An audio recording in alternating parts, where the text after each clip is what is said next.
Hello, English learners. Hi. Today, we will overcome your fear of speaking. It's honestly one of the most universally frustrating experiences. Absolutely. Like, you've put in the hours, you know the vocabulary, you understand the grammar perfectly on paper. You've done all the homework. Right, you've done the work. And then you're standing in the office break room, or, I don't know, you're at a cafe, and someone asks you a completely simple question. Yeah. Something along the lines of, like, how was your weekend? It's a completely ordinary question. I mean, there are no tricky words involved. You've known the word weekend since your very first day of studying English. Exactly. Yeah. But the second that question hits your ears, your brain just completely freezes. You step inside your mind to, retrieve the answer, and suddenly you're standing in an empty room and the lights completely turned off. Wow. Yeah, that's the perfect way to describe it. Everyone has packed up and gone home. There's absolutely nothing there. It feels like a total system failure. And, while you're standing there in what feels like this eternity of awkward silence, your brain is actually working in overdrive. Oh, 100%. It's panicking. Right. It's desperately trying to build the absolute perfect sentence. But by the time you've constructed it, checked the grammar, verified the tense, and finally prepared to speak well, the person you were talking to has already poured their coffee and walked away. It is so painful. And so entirely relatable. And today, we are talking directly to you, the learner who knows this exact feeling all too well. Because you aren't alone in this? Not at all. No, definitely not. So to figure this out, we are pulling from a really fascinating stack of applied linguistics papers, language acquisition case studies, and even some corporate communication manuals. Yeah, there's a lot of great stuff in there. There really is. And the ultimate mission of this deep dive is to figure out the exact mechanisms behind why this freeze happens. We want to give you a clear, practical roadmap to stop thinking and start talking. Okay, let's unpack this. Why does the empty room happen in the first place? Because it surely isn't a lack of knowledge, right? What's fascinating here is that the freeze is actually a biological response to the impossible standards we set for ourselves. It's like a neurological roadblock. Wait, really? A biological response? Yeah, completely. When that simple question is asked and you instantly demand absolute perfection from yourself, your anxiety spikes. Right. And that spike releases stress hormones into your system. Those hormones literally physically interfere with the memory retrieval pathways in your brain. Wow. So the brain is essentially prioritizing survival over, verb conjugation. Exactly. You perceive the interaction as a threat because you are terrified of making a mistake, and your brain just pulls the fire alarm. I mean, that makes so much sense. You freeze because your body thinks you're in danger. Precisely. You have what linguists call passive vocabulary. Words you understand when you read or hear them, and then you have active vocabulary. Those are the words you can easily produce. Okay, I see. To move a word from passive to active, it requires low-stress repetition. But we usually try to force it through high-stress perfectionism. We construct this imaginary, flawless version of ourselves to handle the learning process. I actually like to call it the Sunday night version. Oh my gosh, the Sunday night persona. You know exactly what I mean. Oh, I know this person intimately. This is the version of you that exists only at 9 p.m. on a Sunday, fueled by purely delusional optimism. Yes. Delusional optimism is the perfect phrase. This imaginary person wakes up at 5 a.m., goes for a 5-mile run, drinks a green smoothie, and sits down with a magnificent 7-color-coded English study schedule. Yeah, with the little arrows and beautifully drawn boxes to tick off. Exactly. Yeah. And this persona writes down these incredibly ambitious goals in a brand new notebook. Like, Monday, learn 50 new words. Tuesday, review those 50 words and learn 50 more. It's exhausting just hearing it. It is. But hey, let me push back on this idea for just a second. Sure, go ahead. Because if we look at how, say, elite athletes or concert pianists train, it relies on exactly that kind of rigorous, highly structured discipline. Right. They do repetitive drills for hours. Right, they do. So why does a rigid, color-coded study schedule work for a pianist mastering a sonata, but completely fail for someone trying to learn English? Okay, that is a brilliant distinction. The difference lies in the type of skill you're acquiring. Playing a specific piano sonata is what we call a closed-loop skill. A closed-loop skill. Yeah. The notes do not change. The environment is entirely predictable. Language, on the other hand, is an open-loop system. It's dynamic, it's unpredictable, and it's infinitely variable. Ah, I see. It is way less like playing a memorized piano piece and much more like playing a game of tennis where you have absolutely no idea where your opponent is going to hit the ball next. Oh, wow. So when we train for language, Using a rigid closed-loop method, like memorizing less than 50 words perfectly, we're preparing for a predictable test that doesn't actually exist in the real world. Exactly. The real world doesn't give you multiple choice questions. And when Tuesday morning rolls around and you realize you only remember maybe 6 of those original 50 words, you feel like you're failing. You feel terrible about yourself. You really do. And that rigid schedule is generating the exact anxiety that releases those stress hormones we talked about, which causes you to freeze in the break room. Building a routine for the person we wish we were instead of the person we actually are directly sabotages our ability to communicate spontaneously. That makes so much sense. The over-planning causes cognitive fatigue before we even open our mouths. Completely. Which means if we want to stop the freeze, we have to totally dismantle how we approach the language on a daily basis. We have to stop treating English like this massive formal event. Yes.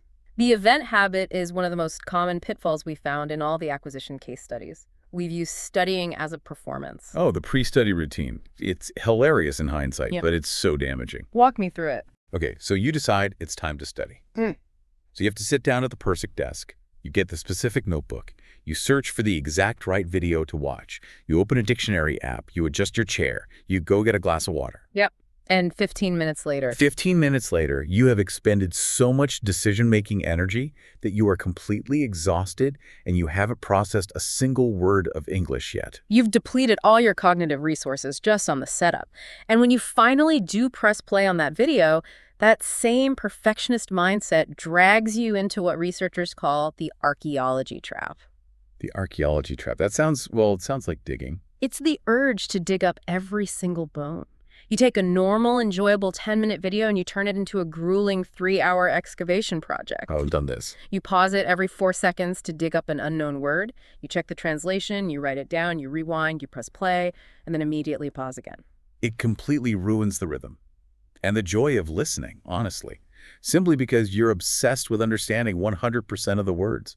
Right. But wait, if I am a learner, my immediate concern is going to be if I don't look up those unknown words, how do I know what's important? That's the natural fear. Yeah, like, won't I miss the entire point of the video? Am I actually making any progress if I am passively letting words wash over me without understanding every single sentence? This raises one of the most critical concepts in applied linguistics. It's often referred to as comprehensible input. Comprehensible input. Okay. The theory states that we acquire language most effectively when we understand the overall message, even if we don't understand every individual word. More importantly, we have to lower what is called the mental wall. A mental wall. So this is basically a barrier that goes up when we're stressed or bored. Exactly. If you're constantly forcing yourself to read or watch material that is way too dense just because it looks educational, your mental wall goes right up. Because it's a chore. It's a massive chore. The anxiety of trying to comprehend every single syllable literally blocks your brain from absorbing the language patterns. You have to give yourself permission not to understand everything. The secret to lowering that wall is choosing content you genuinely care about. So if you're obsessed with football, watch football analysis. If you're into baking, watch pastry chefs. Yes. Let's use the coffee example from one of the studies. Oh, I love this one. If you love coffee and you start watching videos on how to brew the perfect pour-over purely because you find it relaxing, a magical shift occurs. Because you aren't sitting there with a notebook testing yourself. Exactly. You are just engaged in the content. And because your mental wall is down, you naturally receive repeated exposure to words like, grind size, extraction, and roast. You're absorbing the vocabulary in context. You hear those words from different creators with different accents and slightly different phrasing.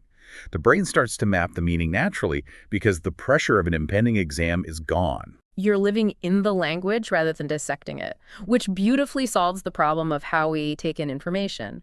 But obviously, taking it in is only half the battle. Right. We still have to bridge the gap to actual speaking. And here's where it gets really interesting. We've removed the pressure of the perfect study event. Right. And we've lowered the mental wall by enjoying the content. But how do we physically get the words out of our mouths? When that person approaches us in the cafe, how do we make sure the lights stay on in that empty room? By warming up the machinery before the moment actually arrives. Okay, tell me more.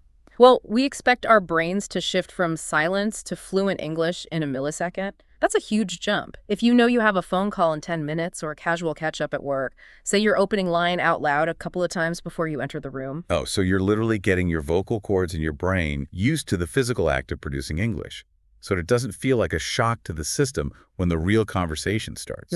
Exactly. But the mechanics of how you practice that opening line are crucial. It's the difference between mere pronunciation practice and actual acting. I found this distinction in the research absolutely fascinating. When most people practice a phrase, they repeat it like a flat, monotone robot. How are you doing today? Right.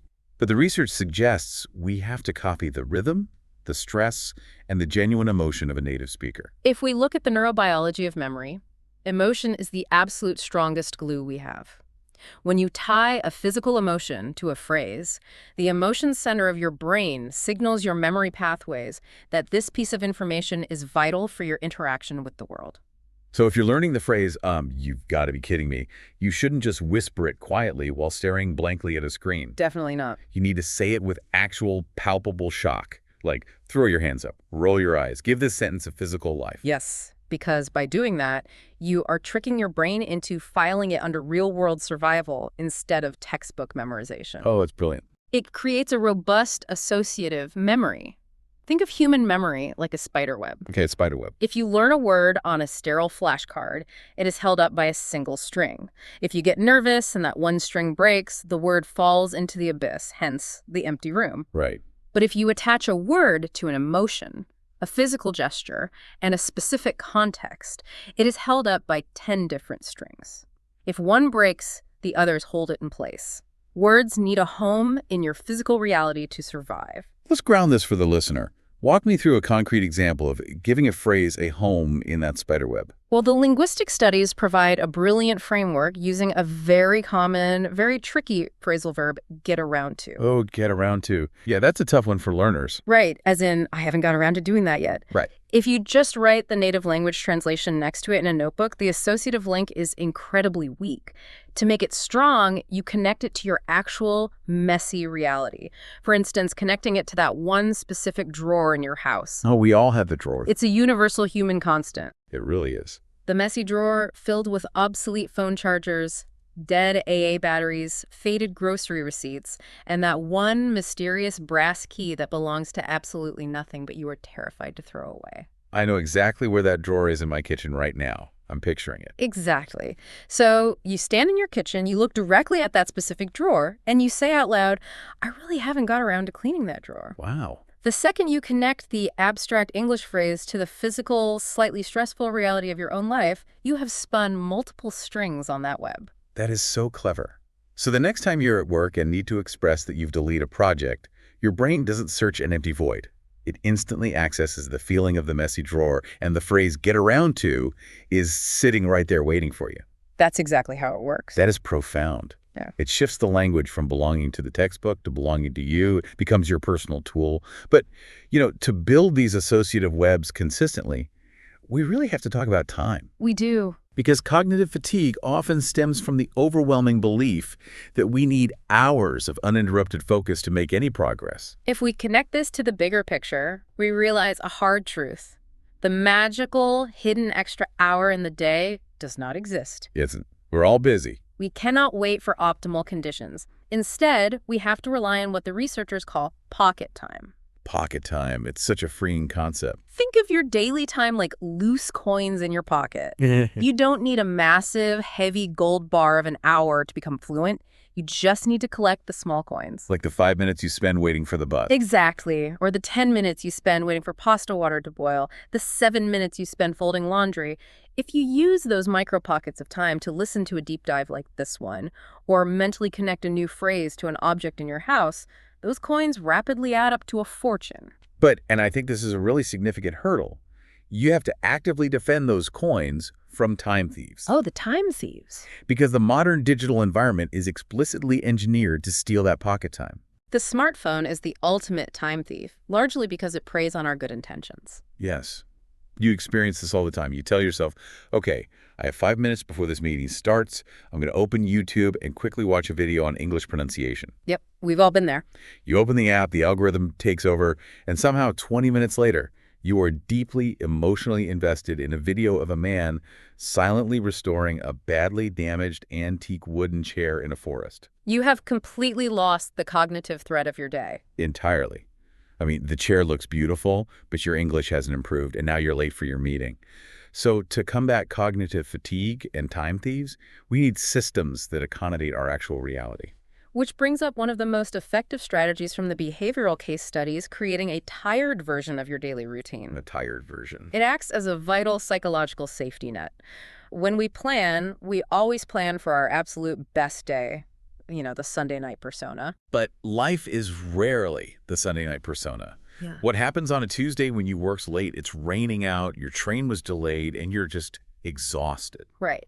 The old perfectionist mindset dictates, if I cannot do my full 45 minutes of rigorous study, I will do absolutely nothing. Which breaks your momentum and floods you with guilt. And that guilt reinforces the belief that you're failing, which leads right back to the stress hormone spike and the empty room. Precisely.